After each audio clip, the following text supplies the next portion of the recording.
परिचय।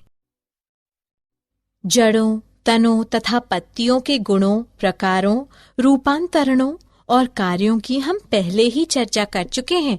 अब हम पुष्प क्रम के विषय में पढ़ेंगे।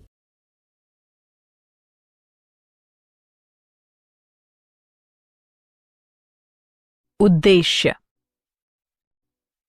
इस पाठ के अंत में आप निम्न करने में सक्षम हो जाएंगे: पुष्प क्रम को परिभाषित करना, पुष्प क्रम के प्रकारों का पता लगाना, असीमाक्षी पुष्प क्रम का अध्ययन करना, ससीमाक्षी पुष्प क्रम का अध्ययन करना, ससीमाक्षी पुष्प क्रम के प्रकारों को समझना, एकाकी ससीमाक्ष का अध्ययन करना, एकल शाखित ससीमाक्ष को समझना,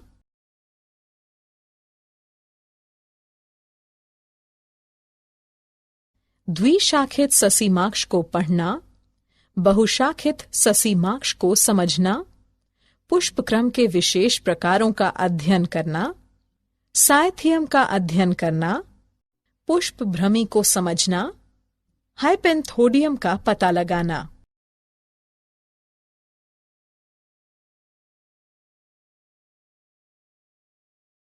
पुष्प क्रम। पौधे के शिखर पर विशेषीकृत शाखा पर पुष्पों का क्रम व्यवस्था जो कि पुष्पों को धारण करता है, पुष्प क्रम कहलाता है। पुष्प क्रम के अक्ष को पुष्पवृंत यानी डंठल कहते हैं। कभी कभी पुष्प अकेले बनते पैदा होते हैं। पुष्पों का ऐसा क्रम एकाकी कहलाता है। जब पुष्प शाखा के सिरे या मुख्य तने पर बनते हैं यानी पैदा होते हैं, तो उन्हें एकाकी अंतस्थ कहते हैं। उदाहरण गूलर यानी पॉपी। जब पुष्प पर्णपत्ती के कक्ष पर बनते या पैदा होते हैं, तो उन्हें एकाकी कक्षीय कहते हैं। उदाहरण पिटूनिया, हिबिस्कस रोजा, सिनेंसिस।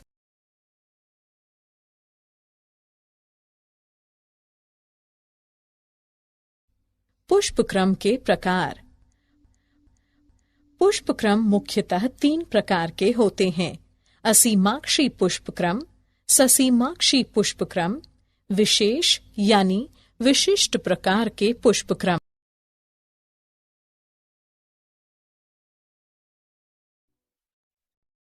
असीमाक्षी पुष्प क्रम। असीमाक्षी पुष्पक्रम के मुख्य अक्ष में लगातार वृद्धि की क्षमता होती है तथा यह पुष्प में जाकर समाप्त नहीं होता है। मुख्य अक्ष पर पुष्प अग्राभिसारी अनुक्रम को दर्शाते हैं। पुराने पुष्प आधार की ओर और नए पुष्प शीर्ष की ओर लगे रहते हैं। कभी कभी मुख्य अक्ष छोटा रह जाता है तथा पुष्प गुच्छे समूह बनाते हैं। इस प्रकार की स्थितियों में पुष्प केंद्राभिसारी यानी अभिकेंद्र अनुक्रम को दर्शाते हैं। यहाँ पुराने पुष्प पार्श्व की ओर तथा नए पुष्प केंद्र की ओर लगे रहते हैं।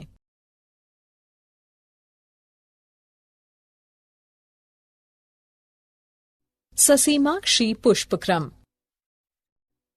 ससीमाक्षी पुष्पक्रम में मुख्य अक्ष पुष्प में जाकर समाप्त हो जाता है तथा पुष्प वृंत यानी डंठल की वृद्धि रुक जाती है।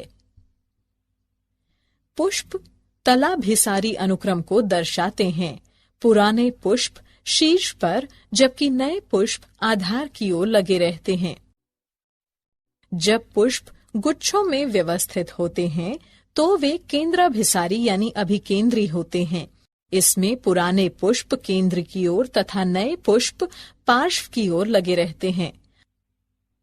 ससीमाक्षी पुष्पक्रम अनेक प्रकार का होता है: एकाकी ससीमाक्ष, एकल शाखित ससीमाक्ष, द्विशाखित ससीमाक्ष, बहुशाखित ससीमाक्ष।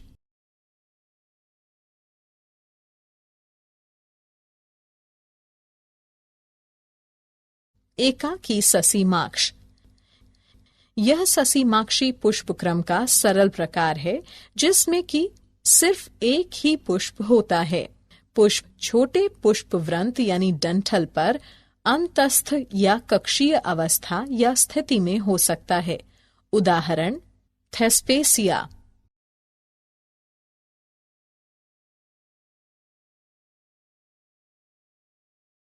एकल शाखित ससीमाक्ष। इस प्रकार के पुष्प क्रम में पुष्पवृंत पुष्प में जाकर समाप्त हो जाता है। समान रूप से पुष्पवृंत यानी डंठल की एक शाखा निम्न स्तर पर विकसित होती है तथा पुष्प में जाकर समाप्त हो जाती है। यदि शाखाएं एक तरफ ही उत्पन्न होती हैं, तो इस तरह के पुष्प क्रम को एकल शाखित घुमावदार ससीमाक्ष कहते हैं। उदाहरण हेमेलिया ड्रोसेरा। यदि शाखाएं एकांतरित टेढ़े मेढ़े ढंग में उत्पन्न होती हैं, तो इस तरह के पुष्प क्रम को एकल शाखित यानी कुटिल या कुंडलित ससीमाक्ष कहते हैं। उदाहरण हेलियोट्रोपियम।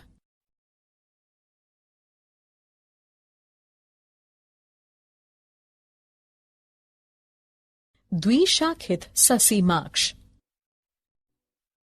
इस तरह के ससीमाक्षी पुष्पक्रम में पुष्पवृंत यानी डंठल अपने सिरे पर एक पुष्प निर्मित करता है। इस प्रकार पुष्पवृंत यानी डंठल स्वतः ही निम्न स्तर पर दो शाखाएं निर्मित करता है। यदि पुष्पक्रम में केवल 3 पुष्प हों, जहां की केंद्रीय पुष्प सबसे पुराना और बराबर वाले पुष्प नए हों, तो इसे सरल द्विशाखित ससीमाक्ष कहते हैं। उदाहरण चमेली।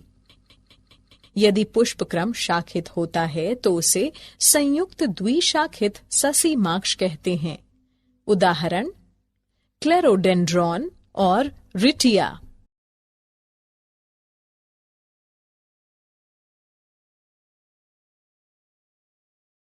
बहुशाखित ससीमाक्ष। इस तरह के ससीमाक्षी पुष्पक्रम में मुख्य अक्ष पुष्प में जाकर समाप्त हो जाता है। समान रूप से पुष्पवृंत डंठल कई शाखाएं उत्पन्न करता है और प्रत्येक शाखा पुष्प में जाकर समाप्त हो जाती है। पुष्प अपकेंद्री यानी मध्यपग क्रम को दर्शाते हैं। उदाहरण हिमेलिया।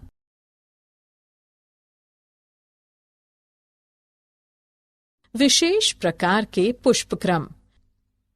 कुछ पौधे विशेष प्रकार के पुष्पक्रम को दर्शाते हैं। ये निम्न प्रकार के हैं: साइथियम, पुष्पभ्रमी, हाइपेंथोडियम।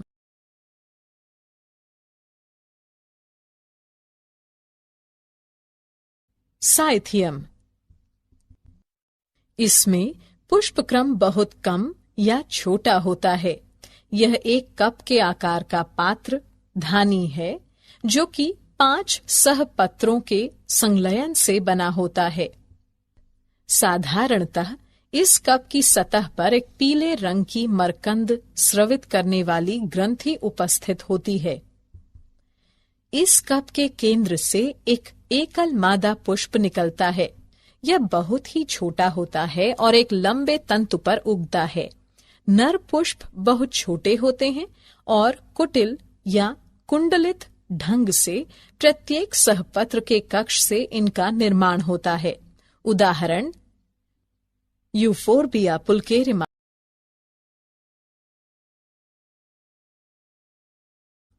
पुष्पभ्रमी। पुष्पभ्रमी एक विशेष प्रकार का पुष्पक्रम है जो कि ल्यूकस में दिखाई देता है। इसमें तने की प्रत्येक गांठ पर किसी भी एक तरफ 2 कक्षीय विपरीत ससीमाक्षी पुष्पक्रम विकसित होते हैं।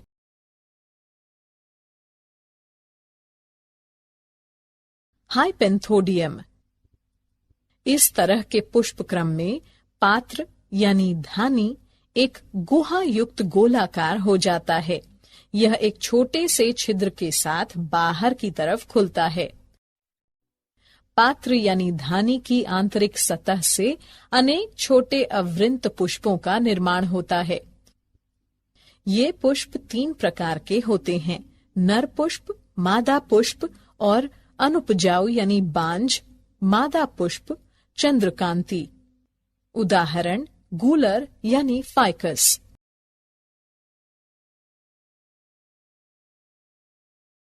क्या आप जानते हैं? अमोर्फोफिलस भारत का सबसे बड़ा पुष्पक्रम है। पूया रेमोंडी 32 फीट विश्व का सबसे बड़ा पुष्पक्रम है। दल युक्त सहपत्र बोगेनविलिया में पाया जाता है। कोएनेंथियम खुला हाइपेंथोडियम होता है।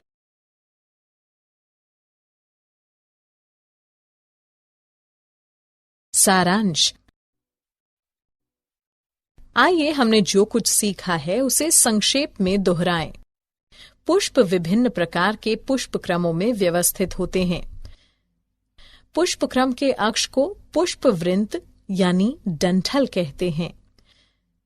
पुष्पक्रम फूल गोभी का खाने योग्य हिस्सा होता है। सिंकोनस एक संयुक्त अथवा बहुल फल है जो कि हाइपेंथोडियम पुष्पक्रम से विकसित होता है। अनानास तथा जिमीकंद ऑर्टोकॉर्पस में सहपत्र तथा परिदल पुंज खाने में प्रयुक्त किए जाते हैं। ऑसिमम यानी तुलसी में पुष्प भ्रमी प्रकार का पुष्पक्रम पाया जाता है।